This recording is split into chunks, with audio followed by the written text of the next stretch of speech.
Welcome. I'm going live, a couple different platforms.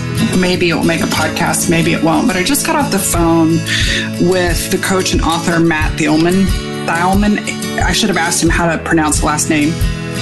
And he wrote this book called This Is Coaching. And it recently came out. And I was giving him some old lady coach wisdom, whether he asked for it or not. And recently, I made a giant decision in my business. Let's not look at my hair. I'm not here modeling hair. It's growing out. It's always in a ponytail. Recently, I made a giant decision in my business. And I've been known to make giant decisions. The last time was in 2011. And the time before that was in 2009. And in 2009, I quit on a Friday morning, a $250,000 a year job, and I disrupted my family's life by doing it. And I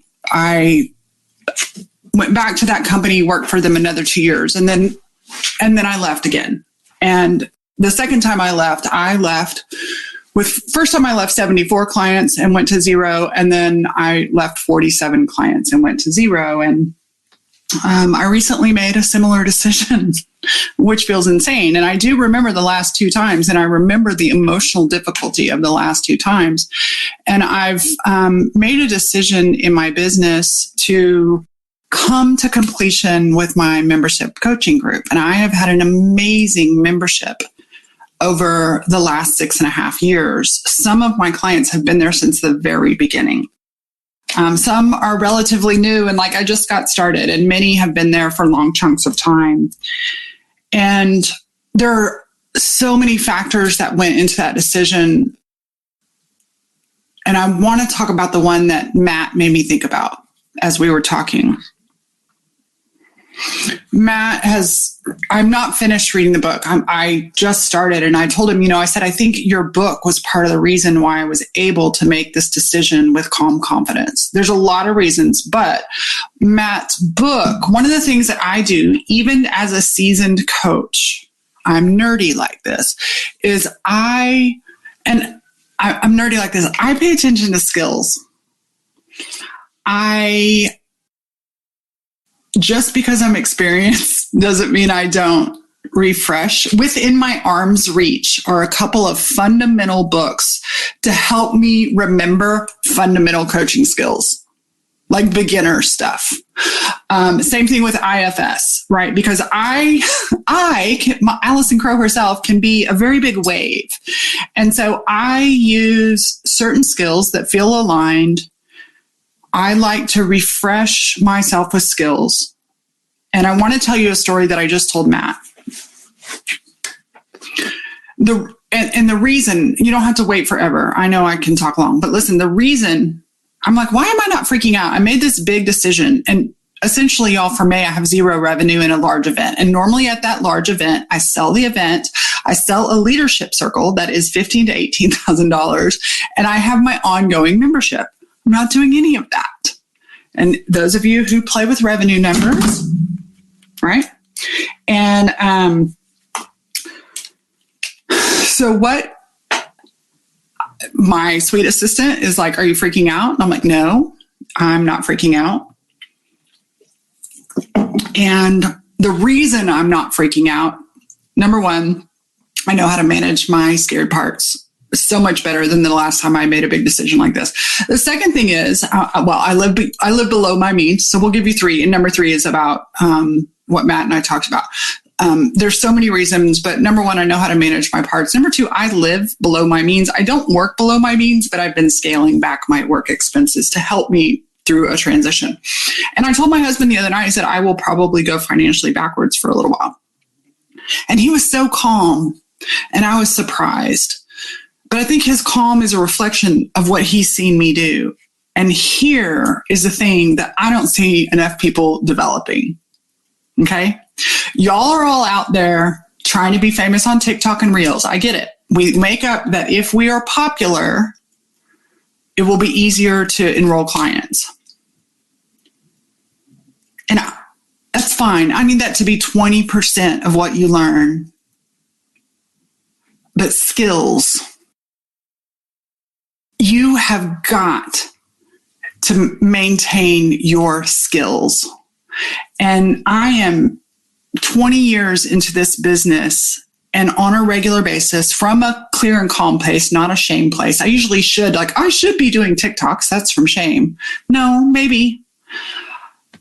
What skills can I focus on this week? Where can I sharpen?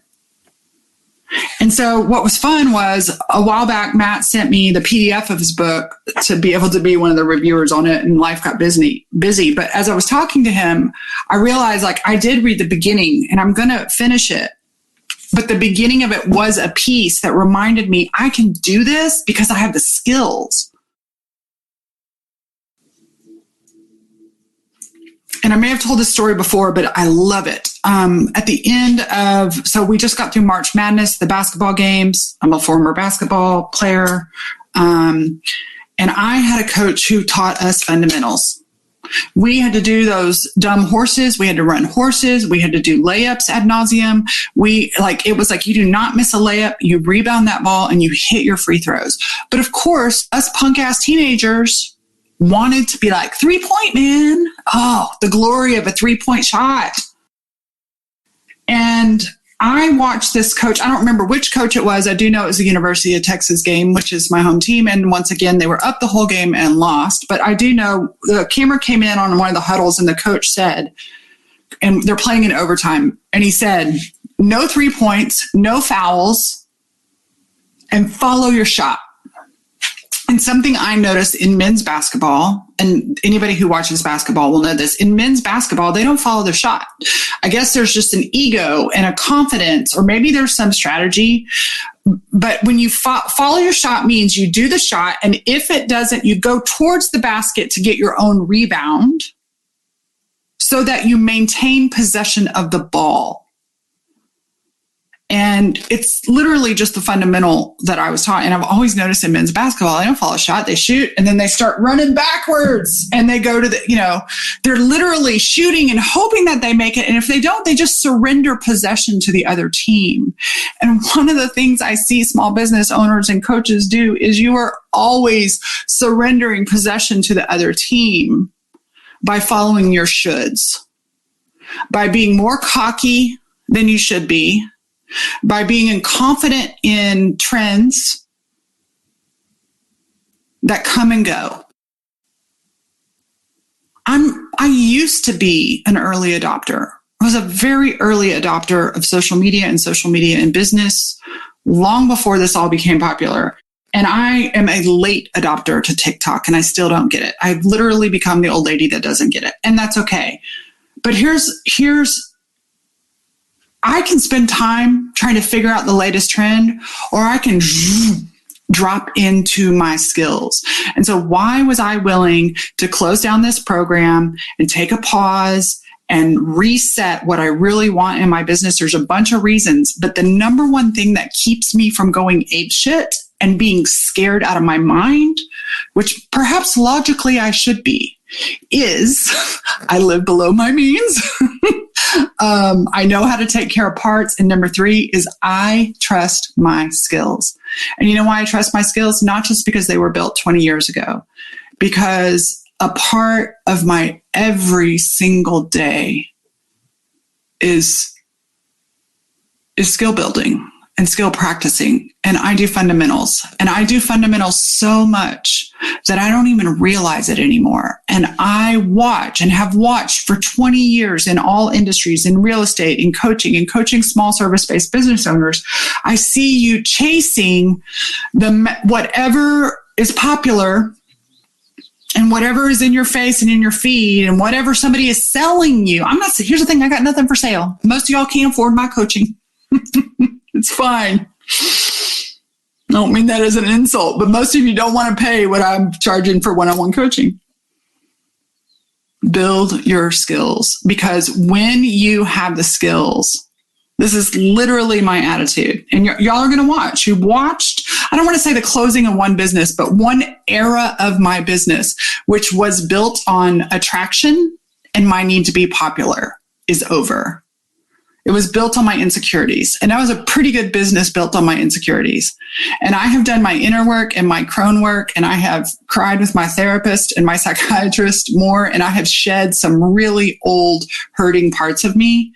And maybe I'm late to the game, or maybe I'm just getting started. But what I know now is the fact is I have a history of skills that I have built. I am able to say, I have the ability to create clients at any rate I choose. I have the ability to market. I have the ability to learn new things. And I would, it's the skills. And what I told Matt was skills gives you the offense. You're on offense when you have the skills. When you have the skills, you maintain possession of the ball. And too many of y'all are out there running around chasing the ball. Quit chasing the fucking ball. Quit throwing it away with 3-point shots. Listen, I love a big risk, okay? I love a big risk. Every big risk I've ever taken. One day I bought a boat. After my divorce, I'd always wanted a boat. My husband didn't want a boat. And I was with a girlfriend, and we went to go see a movie, and the movie wasn't for another 2 hours. And I said, hey, we just drove by that boat place. Can I go look? And I walked in, and I joked with her. I said, if a boat is below $20,000, I'm going to buy it. And I was joking, but I was also kind of serious because I had quietly been doing my research. I also had grown up with a boat. And we walked in, and I saw the boat. They didn't have it in the color I wanted. I was like, that's okay. I'll take this boat. And she looked at me like I just made this decision instantly. No, that is the outward manifestation of an internal process. But because my internal processes relentlessly value learning new things, building old skills. I love a 3-point shot, man, but if you don't rebound that ball and you miss a layup, we got a problem. So if you're out there doing business, I love you. Quit chasing 3-point shots. Adjust your focus. And every day, listen, it happens to me too. Every single day, something is going to allure your focus somewhere else. And I got ADD, so it's really hard. I have shit written on my walls to remind me what my focus is, because I'm like, oh, this is fun. Oh, this is fun. Every single day. Build your skills and do the activities you know that work, and then go have fun with the 3-point shots. And that's what we used to do after practice. Every single day after practice, when I was growing up, we had practice 4 or 5 days a week, and games 2 days a week. And we would do all this stuff. In the last 15 minutes of practice, my coach would let us scrimmage and shoot 3 points. But never once in practice did we practice 3 points. That we could do that on our own time. But she drilled those fundamentals into us, and that's why we were a really good team. And frankly, that's why I was All-State MVP. And I want to be an MVP of my clients' hearts and businesses. I want to be an MVP of my own family, in the sense of not the one and only, but I want to bring good skills and implementation of those skills, both inner work and outer work. And too many of us are not in possession of the ball because we're chasing 3-point shots. Peace out. Once again, let me refer you to this book. And that's what one of the pieces that Matt's book, This Is Coaching. And it says how to transform a client's performance, life, business as a master coach and warrior of love. And I tell you what, like I said, I haven't finished reading it, but in reading it, it did remind me of some fundamentals. And if you're ever feeling wobbly mentally, emotionally, pause, pull yourself out of the chaos, and go back to the fundamentals. How do I know everything's going to be fine? Everything's going to be better than fine, because I'm realigning, reinventing. I'm not completely reinventing, but I'm moving about 7 degrees in a different direction, because I'm clear on what I'm available for and what I'm no longer available for myself. And this is not about what things have done to me, but I have created some things that I no longer tolerate in me from a loving place. I no longer need to be popular or liked or friends with my clients. I want to stand on my goodness, my skills, and I got them. I got the receipts, y'all. Have a good one. I don't know how to end this. I used to be technology queen. All that stuff's going away. It's all pure coaching now. I love that you listen to the Wild Edge of Being Human podcast. I hope the show has given you valuable insight and inspiration, and I hope most of all, this show helps you to get to know and trust your true self. If you enjoyed this episode, please subscribe or share with a friend. And I'd love for you to check out our website at AllisonCrow.com and our social media channels for more resources and updates. I'd love to hear from you and continue the conversation on what it means to live fully and authentically as human beings in this wild world. This show is sponsored by my dogs, Leroy Brown, Rocky Potato, and Clementine, and is created on behalf of all the rescue dogs out there.